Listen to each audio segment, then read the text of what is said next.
Park के प्रांगण में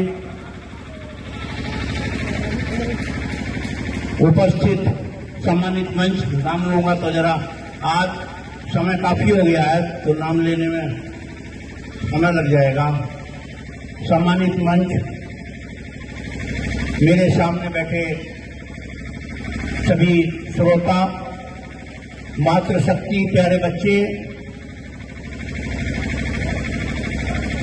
आपको बहुत बहुत धन्यवाद।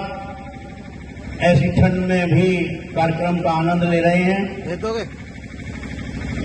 मैं सबसे पहले इस मंच से मैं उनको अपने शब्दों के द्वारा स्मरण करना चाहूंगा, आपको ध्यान में लाना चाहूंगा। इस देश के महापुरुष महात्मा ज्योतिबा राव फूले, भारत की प्रथम महिला शिक्षिका राष्ट्रमाता सावित्रीबाई फूले, जिनकी यादगार में हम ये कार्यक्रम मना रहे हैं। बहुत अच्छा लगा जब मुझसे संपर्क करने आए एडवोकेट लाल सिंह साहब, 2 बार फोन पे बात हुई। हमने कहा हम तो 3 तारीख को कार्यक्रम मना रहे हैं। अमरोहा में एक ऐतिहासिक कार्यक्रम हुआ, हमें एहसास हुआ कि हाँ, हम लोगों में जागृति आ रही है, धीरे धीरे सही लेकिन आ रही है। तो फिर ये 3 तारीख के बाद 7 तारीख में प्रोग्राम रखा। मैं इसी समय उन सभी महापुरुषों को और महात्मा ज्योतिबा राव फूले के मिशन को पढ़कर, जो डॉक्टर भीमराव अंबेडकर साहब ने हमारे पर एक ऋण किया है।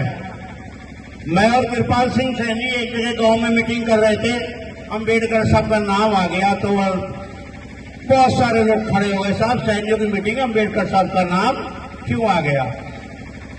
मैं फिर यहां इस मंच से स्पष्ट करना चाहूंगा, अंबेडकर साहब का हमारे पर कर्ज है, वो मिशन आपका है, आपके महापुरुषों का है। महात्मा ज्योतिबा राव फूले, राष्ट्रमाता सावित्रीबाई फूले का मिशन है। वो करीब करीब दब गया था, किताबों में दब गया था, उसे कोई देखने वाला नहीं था। मैं धन्यवाद देना चाहूंगा बसपा मुखिया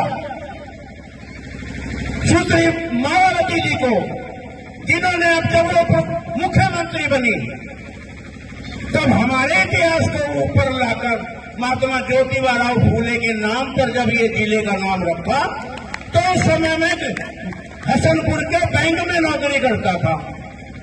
पता लोग क्या कहते थे, अरे वो ये कहते थे होगी ये जो कोई जाटू की माँ होगी, ताई चाची कोई होगी, उनके नाम पे जिले का नाम रखा। मैं भी एक बार एक सम्मेलन में दिल्ली गया था, सैनी समाज का ही सम्मेलन था, तो उसमें ज्योतिबा राव फूले का नाम आया था। मुझे भी ज्यादा जानकारी नहीं थी। हमने कहा अरे मूर्खों, ये मायावती जी के किसी रिश्तेदार का नाम नहीं है, ये सैनी समाज के महापुरुषों का महात्मा ज्योतिबा राव फूले का नाम है, जो हमारे महापुरुषों के नाम पर जिले का नाम रखा। और हमारे लिए एक ऐतिहासिक काम किया। हमको सबसे पहले आजाद भारत में एक गिफ्ट दी बहन जी ने, ये हमारे लिए उनका कर्ज हुआ। लेकिन 36 का आंकड़ा था, दूसरी पार्टी में जब सत्ता में आई, जब सत्ता में दूसरी पार्टी आई तो मेट दिया, और वो मिटता नहीं। मैं सरकारी सेवा में था, अपनी गाड़ी लेकर 35 गांव में हमने अलग जगह ही समाज के लोगों में। लेकिन ये तो मानेंगे कि भाई इस समाज में आसानी से जान नहीं डलने की। लेकिन जिस दिन जिस समाज में जान डल गई, ये भी बात दावे के साथ कहता हूं, ऐसा तूफान मचेगा, देश की सड़कों पर तूफान मचेगा, ये कोहराम मचेगा। या तो हमारे महापुरुषों को प्रॉपर सम्मान दो, हमारे हक हिस्से को दो, और नहीं दोगे तो भारत की इस संयम सड़कों पर सैलाब आएगा।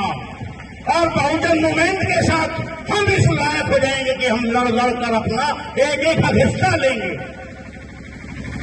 इस ऐतिहासिक स्थान पर ऐतिहासिक मैं इसलिए कह रहा हूं कि ये इस मुहिम में जो जगह हम बैठे हुए हैं, यहां पर हमारे बुजुर्गों ने एक लड़ाई लड़ी है, और वो लड़ाई लड़ने वालों में स्वर्गीय इमरत सिंह सैनी जी, भगत जी बोलते थे, और राम प्रसाद जी, और एक और उनका नाम याद नहीं कर पा रहा हूं, वो बताएगा मुझे उनका नाम। बड़ी लंबी लड़ाई हुई है, 35 साल मुकदमा लड़ा गया है, कोई हक हिस्सा देने को तैयार नहीं था। तो इसमें मेरी एंट्री आ गई, और जब मेरी एंट्री आ गई तो हमने कहा काम शुरू। और काम शुरू एक दिन में एक पत्रकार जी हैं, बोले यार तुम तो बड़े खतरनाक आदमी हो, भाई क्या हुआ? हमने कहा भाई हमसे कौन सी गलती होगी भैया? तो बोले भाई आप तो यार हमको ऐसे सीधे साधे समझते थे। मैंने भाई गलती कौन सी होगी है तो बता दो। बोले यार हम रात के 11 बजे आ रहे थे, ठंड के दिन थे, और तुम यहाँ काम कर रहे थे। या तो हाई कोर्ट का आदेश था, तिनका नहीं खड़ा कर सकते थे, तिनका भी। और हमने अकेले नहीं, मैंने मेरी टीम काम करती थी इस मोहल्ले की ज्यादातर वो औरतें तो दिवंगत हो गई, स्वर्गवासी हो गई, जिन्होंने मेरे साथ जब यहाँ पर पीएससी आई थी तो मैं बैठा था। जितने क्षेत्र के नेता में किसी नेता को, इस क्षेत्र के नेता को नेता नहीं मानता, कारण कि जब पीएससी आई थी तो कोई भी नेता यहाँ पर रोका नहीं था, सब हो गए थे रफू चक्कर, अपने बढ़ गए थे घरों में। उस समय में चुचेला कला की बैंक में था। हमने कहा आज ही तो इतिहास बनेगा, और हमने यहाँ पर घेराबंदी डाल दी, कर दी भूख हड़ताल, ये भूखंड हमारा है। और आज जब पीएससी ने यहाँ पर मूवमेंट शुरू किया, बोले भाई पीएससी आ गई, हमने कहा भैया जिसे जिसे जाना है यार, कल को मेरे पर दोषारोपण न करना कि यार पीएससी में कोई कुर्बान हो गया। जिसे जाना है पहले ही निकल जाओ, पीएससी आने। अब मुझे पता चला पीएससी इधर को आने लगी, तो सब थोड़ी देर बाद पीएससी भी आ गई। तो हमने कह दिया भैया जिसे जाना हो चले जाओ, लेकिन जिसे रुकना है वो रुक जाओ। राजपाल सिंह सैनी तो आज कुर्बान करने के लिए बैठा, लेकिन पीएससी से नहीं हटेंगे, कारण ये हक हमारा है, ये भूखंड हमारा है, लड़ेंगे भी मरेंगे। और यही हुआ, पीएससी आ गई, और पीएससी ने जो है यहाँ पर अपना डाल दिया कैंप, शिविर डाल दिया, लेकिन हमारा मूवमेंट नहीं रोका। ये उसी हक हिस्से की लड़ाई के लिए एक ऐतिहासिक कुर्बानी हुई है, ऐतिहासिक लड़ाई हुई है। आज जो हम यहाँ पर बैठे बातचीत कर रहे हैं, एक सभा का आयोजन कर रहे हैं, ये उन्हीं महापुरुषों की देन है, ये उन्हीं लोगों की देन है जहाँ पर एक लड़ाई लड़ी। इस मोहल्ले की सभी महिलाओं को मैं धन्यवाद देना चाहूंगा, जिन्होंने मेरे साथ कम से कम 30-35 महिलाएं थी, मेरे साथ अड़ी लड़ी रही। और एक छोटी सी गलती से हमारा मूवमेंट बहुत बाद में, आज हम उनको ही धन्यवाद देना चाहेंगे। इस नगर के 2 बार चेयरमैन नए राजेश सैनी जी को एक कुर्बानी देकर ये पार्क के रूप में यहाँ पर जो आप देख रहे हैं, मैं उनको धन्यवाद देना चाहूंगा इस मंच से, कि उनकी लड़ाई ने आज हमें इस लायक कर दिया कि हम भूलने लायक रह गए। वरना तो ये कहते थे राजपाल सिंह ये सैनी तो बहुत गर्ज के बातें करता है, हम देखेंगे कैसे इसको ले लेगा, लेकिन ये ईश्वर को मंजूर था। हमने तो एक मेहनत करी। मैं आज इस मंच से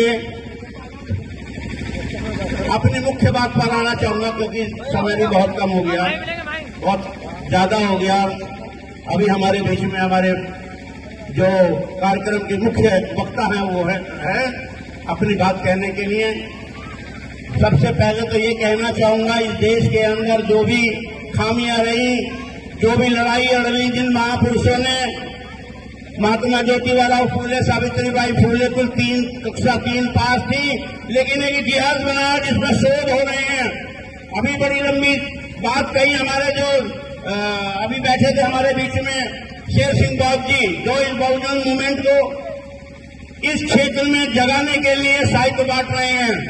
आज उनके साहित्य का असर दिख रहा है कि बहुत अच्छा लोग अपनी विचारधारा लेकर बहुजनों के जो नायक रहे हैं हमारे समाज के अंदर, उनकी जो मुहिम को लोगों ने समझा है, परखा है और उनको लागू कर रहे हैं, उनको अमल में ला रहे हैं, अपने दिलों में उतार कर जो दिखाई दे रहे हैं कार्यक्रमों में लोग, तो हमको बहुत अच्छा लग रहा है। मैं एक बात जरूर कहना चाहूंगा कि भैया हमारे समाज का तो भगवान ही मालिक है। अब कहेंगे आप भाई भगवान मालिक कैसे? तथागत बुद्ध ने तो ना बताया कोई भगवान के बारे में।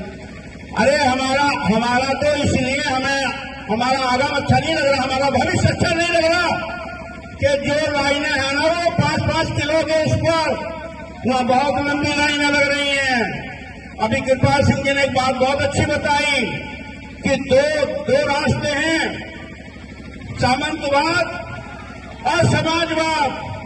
तो भैया हमें तो यह दिखाई दे रहा है हमारे बेचते जा रहे हैं, दूसरे खरीदते जा रहे हैं। हमारे बना रहने का 10-15 सालों में ये जो 1-2 बीघे जमीन है ये भी ना रहेंगे, और तो हम चलेंगे सामंतवाद पर, दूसरों के खेतों में काम करने जाने अब लगे। आपने देखा है हमारी महिलाएं जाती थी क्या दूसरों के घरों में काम करने, लेकिन अब तो अभी ऐसा भी देख रहे हैं। तो ये खतरे का निशान है। जब बाबा साहब अम्बेडकर साहब 2 वोट का अधिकार दे गए तो उस 2 वोट के अधिकार को तो एक ही वोट मिला है, मत्था पच्ची हो गई। पहले ये खबर काट लिया, उनके साथ अम्बेडकर साहब के साथ भी हो गई ठगी। हमें तो ये दिखाई दे रहा है हमारे चाहे वो सैनी समाज के लोग हैं, बैकवर्ड क्लास के लोग हैं, और भैया कमी नहीं है, मैं तो साफ ही कहता हूं एससी समाज के लोगों में भी हाथ फैलाने की आ गई है आदत। थैलियां दे दो भैया, वोट कहीं भी डलवा लो। अरे अगर थैलियों में वोट दोगे, आपने देखा है 10-20 साल पहले ऐसी प्रथा थी कि अगर किसी लड़की के ऊपर पैसे ले लिए ना तो उसका हो जाता था हुक्का पानी भी बंद। यार इन लोगों के हुक्का पानी बंद कर दो, वरना तो देश में वो व्यवस्था बहुत ही जल्दी आ जाएगी और हमें कुछ मिलने वाला नहीं है।